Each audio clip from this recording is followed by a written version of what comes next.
오늘 우리에게 주시는 하나님의 말씀은 창세기 3장 8절로 13절까지의 말씀입니다. 한 절씩 교독하도록 하겠습니다. 그들이 그날 바람이 불 때 동산에 거니시는 여호와 하나님의 소리를 듣고 아담과 그의 아내가 여호와 하나님의 낯을 피하여 동산 나무 사이에 숨은지라.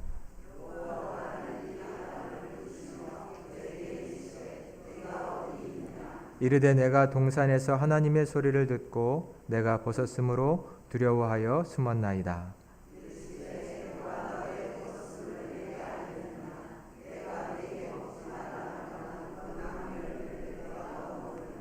아담이 이르되 하나님이 주셔서 나와 함께 있게 하신 여자 그가 그 나무 열매를 내게 주므로 내가 먹었나이다. 여호와 하나님이 여자에게 이르시되 내가 어찌하여 이렇게 하였느냐. 여자가 이르되 뱀이 나를 꿰므로 내가 먹었나이다. 아멘. 할렐루야. 오늘도 주님의 말씀이 우리에게 새 믿음과 결단 주시기를 간절히 축원합니다. 8월의 첫 주일이 되었습니다. 무더위가 기승을 부리고 있는데 우리 성도님들 건강하시고 또 안전하시기를 주님의 이름으로 간절히 축원드립니다.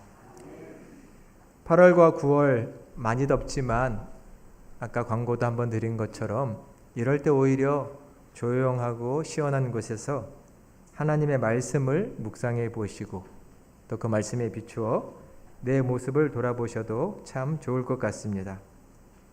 그리스도의 인격이란 무엇인가라는 주제로 8월 4번, 9월 4번 걸쳐서 함께 말씀을 나눠보려고 합니다. 말씀에 관련된 내용들을 질문지를 만들어서 저 뒤에 서기석에도 두었으니까 필요하신 분들은 하나씩 가져가셔서 보셔도 좋을 것 같습니다.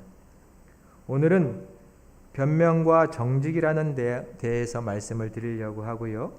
두 번째는 관용과 배타, 그 다음은 갈등과 화해, 또 소명의식, 믿음, 능력, 깊이의 인격, 겸손의 인격, 이 8번에 걸쳐서 하나님의 말씀을 나눠보려고 합니다. 인격이라는 것은 참으로 중요합니다. 모르는 분이 없을 것입니다. 그런 말이 있습니다. 천재성은 감탄을 자아내지만 인격은 존경을 불러일으킨다고 합니다. 인격자, 우리 주변에 저분은 참 인격이 훌륭하시다 라고 할 수 있는 분이 몇 분이나 계신가요? 똑똑한 사람, 돈 많은 사람 많지만 인격자를 찾아보기 쉽지 않은 세상이 아닐까 생각해 봅니다. 우리 모두는 무엇보다도 인격을 갖춘 사람이 되어야 될 줄로 믿습니다. 물론 쉽지가 않습니다. 결코 쉽지가 않습니다. 특별히 우리는 그리스도의 인격을 배우고 갖춰보려고 합니다. 그 기준은 예수님이시지요. 예수님이 누구신지 알고 또한 예수님을 본받을 때 우리는 그리스도의 인격자가 될 것입니다. 또 한 가지 인격이 성숙한다는 것은 중요한 것은 그 바탕에 사랑을 알고 사랑을 깨닫고 믿는 것에 있습니다. 특별히 하나님의 사랑을 깊이 깨달을수록 우리의 인격은 더 자라고 성장하게 될 것입니다. 오늘은 서론과 같은 시간인데 앞으로 진행되는 시간을 통해서 사랑이 얼마나 우리의 인격의 중요한 토양인지를 여러 번 여러분께 나눠드리도록 하겠습니다. 오늘은 내가 어디에 있느냐, 변명과 정직에 대한 말씀을 함께 나누려고 합니다. 우리는 살면서 참으로 많은 변명을 하며 삽니다. 내가 실수한 것 분명한데도 내가 한 것 아닌 것처럼 다른 이유로 핑계대고 둘러대고 변명합니다. 창세기 3장에는 이러한 우리의 모습이 너무나 잘 나타나 있습니다. 오늘의 본문 앞에 보면 하나님께서 아담과 하와에게 분명히 말씀하신 것이 있습니다. 내가 이 에덴 동산에 너로 하여금 거주하게 하는데 동산 중앙에 있는 선악을 알게 하는 나무와 생명나무는 먹지 말라고 하셨습니다. 이것은 하나님과 인간 사이에, 아담과 하와 사이의 약속입니다. 근데 아담이, 하와가 이 약속을 어겼습니다. 그리고는 선악을 알게 하는 나무를 먹었습니다. 하나님과 인간 사이에 약속이 있었는데 이 약속이 깨져버린 것이고, 이것은 관계가 깨진 것이고요. 우리는 이것을 죄라고 말하기도 하고 불순종이라고 표현하기도 합니다. 다른 곳에서는 이것을 인간의 타락이라고 말하기도 합니다. 중요한 것은 하나님과 인간이 맺은 이 약속이 깨졌다는 겁니다. 우리 8절과 9절의 말씀을 다시 한번 자막을 통해서 봉독해 보도록 하겠습니다. 그들이 그날 바람이 불 때 동산에 거니시는 여호와 하나님의 소리를 듣고 아담과 그의 아내가 여호와 하나님의 낯을 피하여 동산 나무 사이에 숨은지라. 여호와 하나님이 아담을 부르시며 그에게 이르시되 내가 어디 있느냐. 아멘. 아담이 하나님과 한 약속을 어기고 나서요, 그 관계가 어색해지고 깨지고 나서 보니까 하나님께서 에덴 동산에 나타나셔서 그분의 소리가 들리는데 하나님께 뛰쳐나간 게 아니라 오히려 동산의 나무 뒤에 숨어버렸습니다. 인간은 하나님 앞에 그분과 맺은 언약을 어기고 나서는 숨는 존재, 또 숨기는 존재가 되어버렸습니다. 아담아 네가 어디 있느냐라고 하나님이 물으실 때 아담은 뭐라고 했냐면, 하나님 제가 벗었으므로 창피해서 또 두려워해서 숨었습니다 라고 하나님께 대답을 했습니다.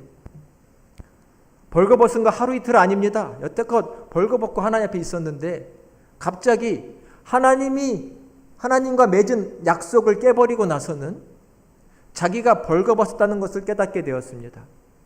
창피하다고 느꼈습니다. 그리고 숨었습니다. 숨기는 존재가 됐지요. 내 있는 모습 그대로 하나님께 보여드리기가 부끄러웠습니다. 또 두려운 마음이 들었습니다. 그 두려운 마음은 뭘까요? 이따 한번 설명을 드려보겠습니다. 그래서 그는 나무 뒤에 숨었습니다. 스스로 하나님으로부터 멀어져 간 것이죠. 있는 그대로 하나님께 자기의 모습을 보일 수가 없었습니다.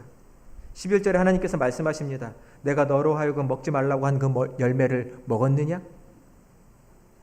하나님은 사실 다 알고 계셨습니다. 아담이 지은 잘못이 무엇인지, 아담이 무엇을 했는지 다 알고 계십니다. 그러함에도 하나님은 그를 찾으셨고 그에게 묻고 계신 겁니다. 왜 그러셨을까요? 너 왜 그랬어?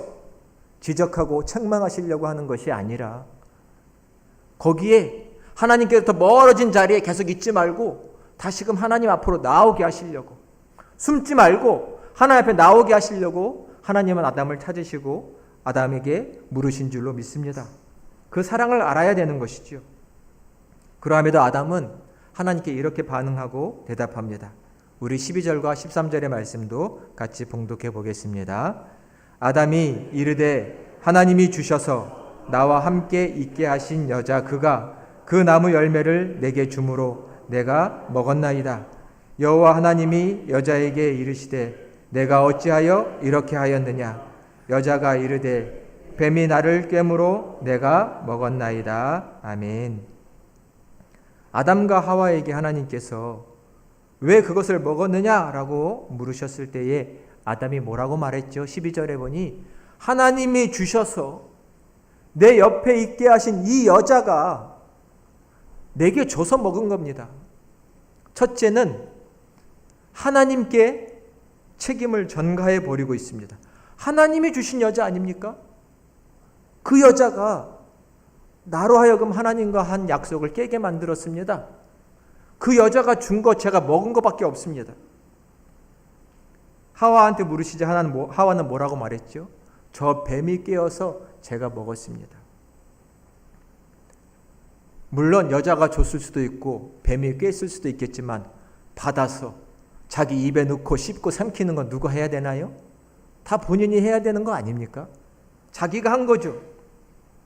근데도 아담은 하와는 책임을 전가하고 있고 변명하고 있습니다.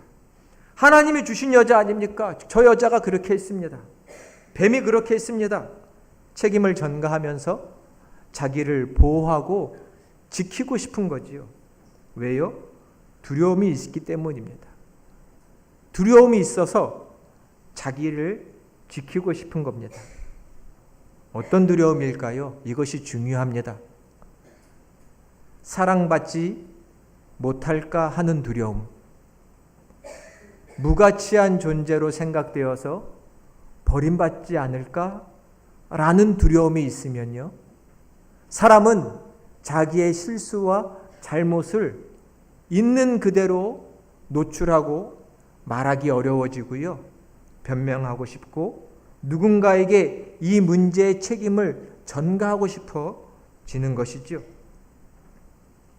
자신의 죄와 실수와 연약함 때문에 상대방, 하나님이시고 때로는 사람인데 상대방의 사랑도 의심합니다.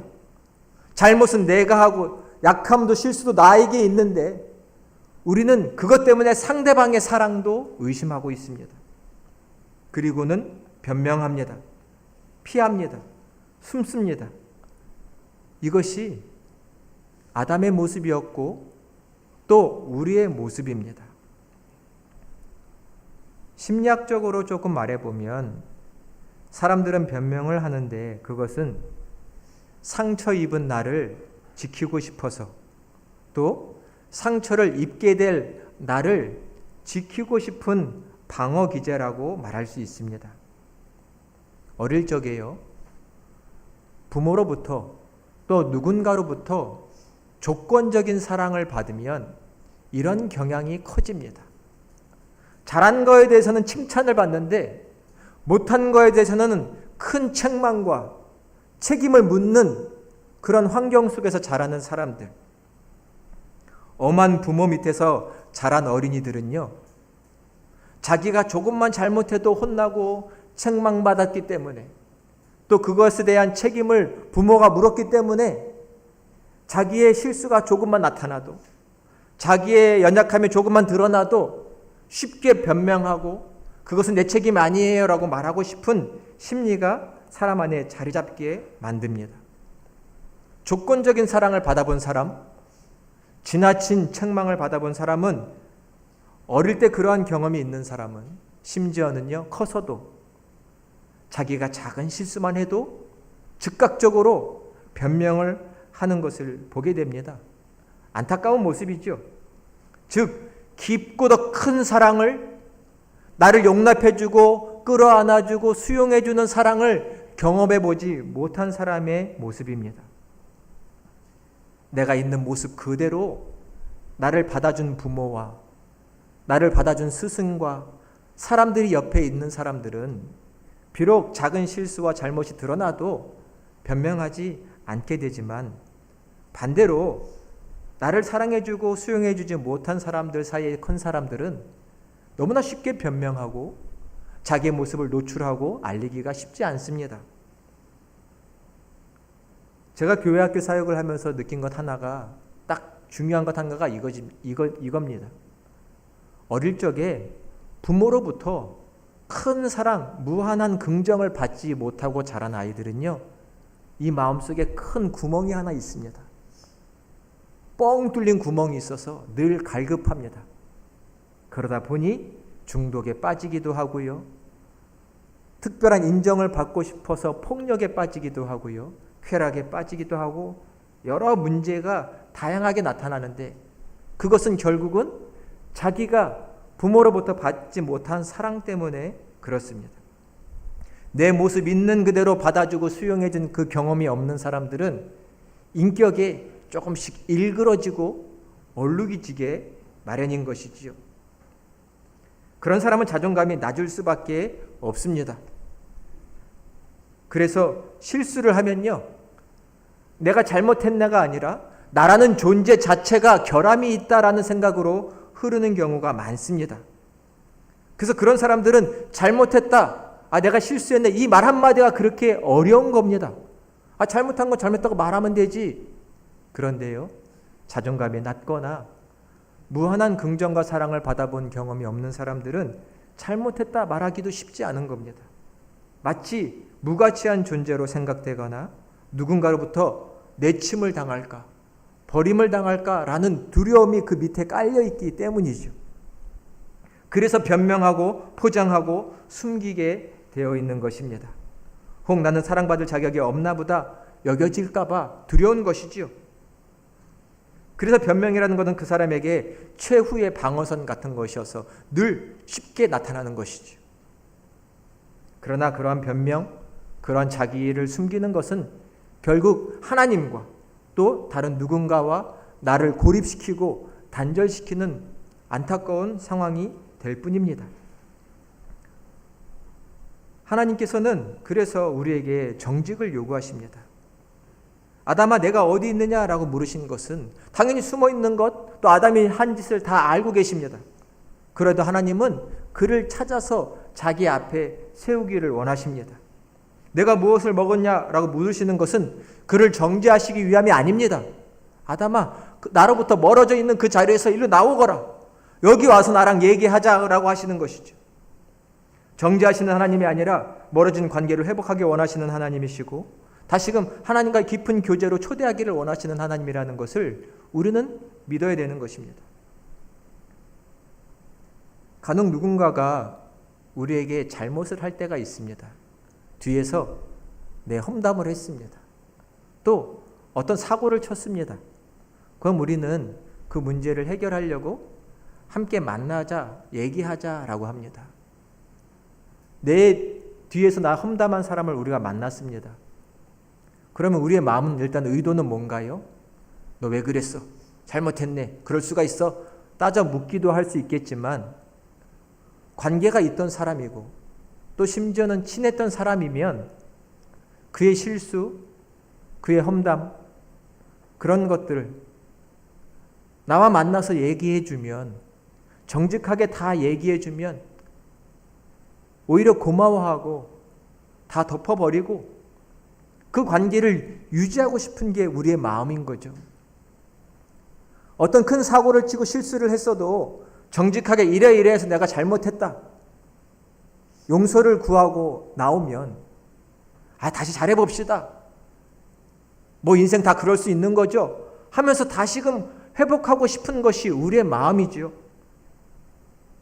하나님도 마찬가지십니다. 근데 만약 우리 앞에 나온 사람들이 정직하게 말하지 않고 나 그렇게 말한 적 없는데요. 그 사람이 잘못한 거예요. 잘못 얘기한 거예요. 핑계를 대고 누군가에게 책임을 전가한다든지 하면 결국 우리는 어떻게 느끼나요? 이 사람이 나를 믿지 않는구나.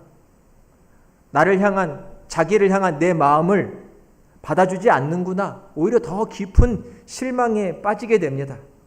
나를 향한 믿음도 없고 내 사랑도 몰라주는구나 라고 하면서 관계가 멀어지는 것이죠. 하나님도 마찬가지십니다. 변명이 아니라 정직함으로 나오기를 원하시는 것이죠. 하나님은 아담에게 진실한 마음으로 하나님 앞에 나와 있는 그대로 말할 용기를 갖기를 원하셨습니다. 무엇을 잘못했는지 하나님, 제가 하나님께서 말씀하신 것을 어겼습니다. 약속을 깼습니다. 죄송합니다. 다시금 기회를 주십시오. 잘하겠습니다. 하나님 앞에 정직하게 나오기를 하나님이 원하시면서 아담아 내가 어디 있느냐라고 물으신 것입니다. 하나님의 믿음에, 하나님의 사랑에 반응하기를 원하셨을 겁니다. 그를 부르사 관계를 회복하기를 원하셨던 하나님을 알았다면 아담은 하나님의 사랑을 더 깊이 알았을 것입니다. 근데 아쉽게도 오늘의 아담은 그렇게 보이지 못했지요.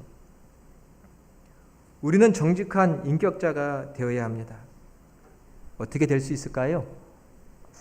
먼저는 큰 사랑을 받은 경험이 있어야 합니다. 누군가로부터 내 모습 있는 그대로 받아주고 수용해준 그 큰 사랑의 경험이 있어야 합니다. 부모로부터 그러한 사랑을 받았다면 우리는 참으로 축복받은 사람입니다. 어릴 적 커가면서 부모로부터 그런 헌신적인 사랑을 받은 사람은요, 자기를 늘 있는 그대로 보이고 자기가 한 작은 실수와 연약함에 크게 매이지 않게 되고 변명하지 않습니다. 그러나 우리의 과거와 우리의 부모를 내가 선택할 수 있는 건 아니지요. 또 한편으로는 우리는 사랑을 믿을 줄 알아야 합니다. 상대방이 나에 대한 믿음, 나에 대한 사랑을 그대로 받아줄 수 있는 믿음이 필요합니다. 그러면 그에게 내 잘못과 실수를 열어서 보여줄 수 있습니다. 하나님은 우리와 깊은 관계를 맺기를 원하시는 하나님이십니다. 그분께 숨길 게 없습니다. 있는 모습 그대로 아담아 내가 어디 있느냐라고 물으실 때 그 앞에 나아가서 숨지 않고 나아가서 말했을 때 하나님 이렇게 잘못했습니다 말했을 때 그럴 수 있지. 괜찮아 그럴 수 있는 거야. 앞으로 잘하면 돼 라는 하나님의 사랑의 음성을 분명히 듣게 되는 것입니다. 사람도 누군가가 정직하게 나오면 그럴 수 있어요. 괜찮습니다. 다시 잘해봅시다 라고 말할 수 있는 것입니다. 용납과 수용, 이것이 주어질 것을 믿고 기대하는 것, 그것이 우리로 하여금 더욱 정직한 사람이 되게 만들어주는 것이지요. 교회가 무엇인가요? 교회는 사랑이 많으신 하나님을 만나고 체험하는 곳이 되어야 합니다. 상처 없는 사람, 실수와 약점 없는 사람 어디 있습니까? 다 있죠. 그런 사람들이 이곳에 오면 너가 왜 숨고 있느냐? 나오라고 하시는 그 하나님의 음성을 이 교회에서 듣고 그 하나님의 온기를 경험하는 곳이 교회인 것입니다. 교회는 늘 그런 곳이 되어야 하는 것이죠. 그렇다면 우리는 이곳에 오는 사람들은 누구나 자기를 있는 모습 그대로 하나님께도 사람들에게도 나타내 보일 수 있을 겁니다. 내 모습 있는 그대로 숨기지 않고 꾸미지 않고 포장하지 않고 있는 모습 그대로 나를 열어놓을 수 있는 곳, 이것을 우리는 자유라고 말합니다. 여러분, 주님의 몸된 교회에서 자유로우신가요? 이 자유를 누리시기를 바랍니다. 그런데 그것은 우리의 인격이 더욱 성장의 감으로 이루어집니다. 하나님을 믿고 사람을 믿어서 내 모습 그대로 보여줄 수 있는 곳, 숨기고 가리지 않는 곳, 변명 필요 없고 핑계가 필요 없는 곳, 그런 곳이 되어야 하는 것이죠. 슬픔 없는 사람 없고 외롭지 않은 사람이 없습니다. 내 마음속에 두려움이 없는 사람이 없고 상처 없는 사람 없지요. 다 있습니다. 그런 얼룩된 내 인격, 이그러진 내 인격, 그런 것들도 하나하나 다 꺼내서 보일 수 있는 곳, 그러면 그것들이 하나님과 하나님의 사람 백성들을 통해서 하나하나 지워지고 회복되는 것이죠. 우리는 그것을 인격의 성장이라고 말합니다. 하나님께서는 숨지 말고 나오라고 하십니다. 그리고 회복하자고 말씀하십니다. 누가복음 5장 31절의 말씀을 우리 같이 한번 봉독해 보도록 하겠습니다. 누가복음 5장 31절입니다. 예수께서 대답하여 이르시되 건강한 자에게는 의사가 쓸데없고 병든 자에게라야 쓸데있나니. 아멘. 예수님께서 자기를 의사에 비유하십니다. 의사에게는 환자가 나아가지요. 환자는 의사 앞에 서서 내가 가지고 있는 병을 꽁꽁 숨기나요? 아니죠. 선생님, 여기도 아프고요, 여기도 아프고요, 이렇게 느낌이 있고요, 이렇게 아파요. 자기의 증상을 하나하나 다 말하고 알려줍니다. 왜요? 의사가 알아야 진단을 하고 치료해 주기 때문이지요. 의사는 왜 이렇게 건강관리를 안 했어요? 왜 몸이 망가질 대로 이렇게 냅뒀어요? 책망하는 게 의사가 아닙니다. 환자의 상태를 알고 고쳐주는 게 의사죠. 하나님도 예수님도 마찬가지십니다.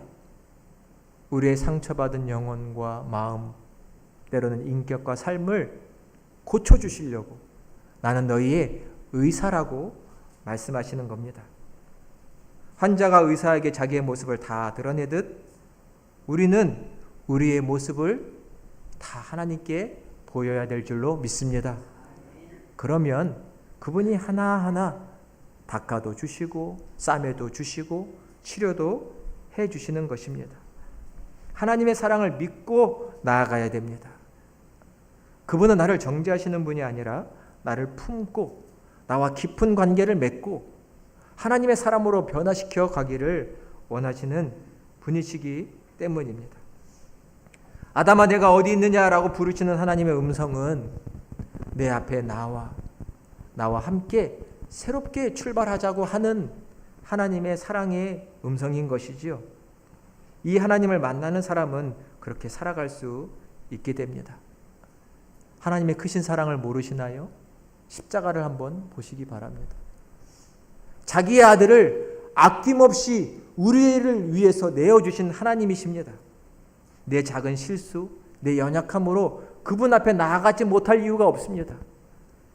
그래서 신앙인은 하나님의 사랑을 깊이 이해할수록 그의 인격이 삶이 변화되고 성장하게 되는 것입니다. 하나님이 나를 사랑하시니 내 연약함을 오픈할 수 있고 숨기지 않을 수 있는 것이죠. 우리 모두가 이 하나님의 사랑을 더 깊이 깨달아갈 수 있기를 간절히 소망합니다. 그러면 하나씩 그분 앞에 내 모습을 드러내고 주님 이것도 고쳐주세요. 이것도 도와주세요. 나를 새롭게 해주세요. 라고 하나님께 기도하게 될 것입니다. 교회는 바로 그러한 곳이 되어야 합니다. 그리스도의 인격을 배운다는 것은 단순히 도덕성을 갖추자는 말씀이 아닙니다. 하나님의 사랑의 자리로 더 깊이 들어가 볼 때 우리는 그곳에 뿌리를 내리면서 주님을 닮은 인격을 더 깊이 성장할 수 있게 될 것입니다. 이 여름 하나님의 말씀을 깊이 생각하시면서 주님을 본받는 귀한 인격자로 함께 변화되어 가시는 저와 여러분이 되시기를 주님의 이름으로 간절히 축원드립니다. 기도하겠습니다.